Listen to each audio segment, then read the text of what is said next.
Hello friends, तो अब यदि आपके द्वारा फाइनेंशियल ईयर 24-25 में किसी भी लिस्टेड इक्विटी शेयर में या फिर listed equity oriented mutual fund में कोई इन्वेस्टमेंट किया जाता है और उस पर यदि आपके द्वारा सिक्योरिटी ट्रांजैक्शन टैक्स का पेमेंट किया जाता है, तो इन शेयर को यदि आप 12 मंथ्स तक होल्ड करके रखते हैं और उसके बाद में यदि आप सेल करते हैं, तो उस केस में जो आपको प्रॉफिट होता है वो आपका लॉन्ग टर्म कैपिटल गेन होता है। तो अभी तक क्या होता था कि यदि आपको कोई भी कैपिटल गेन होता है तो उस केस में या तो आपको ITR 2 या ITR 3 जैसे लेंथी फॉर्म जो है वो फाइल करने पड़ते थे। लेकिन रिसेंटली CBDT के द्वारा 29 अप्रैल 2025 को जो आपके नए ITR 1 और ITR 4 फॉर्म जो नोटिफाई हुए हैं, उसमें अब आप अपना कैपिटल गेन की इनकम भी रिपोर्ट कर सकते हैं। तो इस तरीके से अब यदि आपको फाइनेंशियल ईयर 24-25 में किसी भी लिस्टेड इक्विटी शेयर या फिर listed equity oriented mutual fund को सेल करने से अगर लॉन्ग टर्म कैपिटल गेन होता है और वो लॉन्ग टर्म कैपिटल गेन यदि आपका 1,25,000 रुपए तक है, तो उस केस में आप ITR 1 या ITR 4 फॉर्म फाइल कर सकते हैं। इस तरीके से अब आपका जो ITR 1 फॉर्म है वो किस केस में फाइल किया जाता है,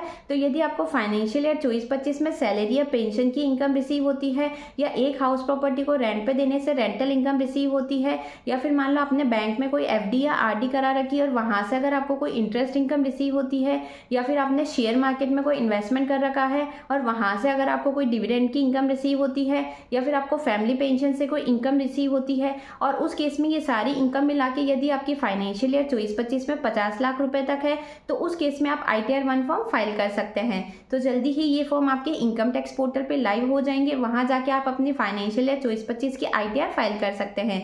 तो इस तरीके से ये एक बिग रिलीफ है जो कि सैलरी एम्प्लॉयड को प्रोवाइड की गई है यदि उनके द्वारा छोटा मोटा इन्वेस्टमेंट यदि शेयर मार्केट में किया जाता है। Thanks for watching.